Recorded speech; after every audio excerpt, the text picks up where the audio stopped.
So the following evening, I brought Jim home to dinner. I'd known Jim slightly in high school. In high school, Jim was a hero. He had tremendous Irish good nature and vitality with a scrubbed and polished look of white china. He seemed to move in a continual spotlight. He was a star in basketball, captain of the debating club, president of the senior class in the glee club, and he sang the male lead in the annual light opera. He was forever running or bounding, never just walking. He always seemed to be just at the point of defying the law of gravity. He was shooting with such velocity through his adolescence that you would just logically expect him to arrive at nothing short of the White House by the time he was 30. But apparently Jim had run into more interference after his graduation from high school, where his speed had definitely slowed.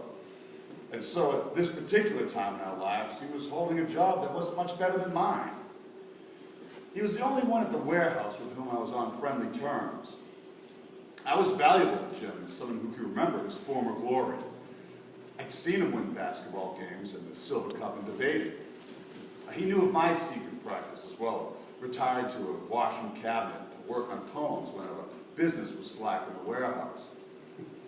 He called me Shakespeare. And although the other boys in the warehouse regarded me with suspicious hostility, Jim took a humorous attitude toward me. Gradually, his attitude began to affect the other boys at the warehouse, and the hostility wore off. And so, after a time, they began to smile at me too, the way people will smile at some oddly fashioned dog that trots across a path at some distance. I know that Jim and Laura had known each other in high school, or had heard my sister Laura speak admiringly of Jim's voice. I didn't know if he would remember her or not, because in high school, Laura was as unobtrusive as Jim had been astonishing. And if he did remember her, it was not as my sister.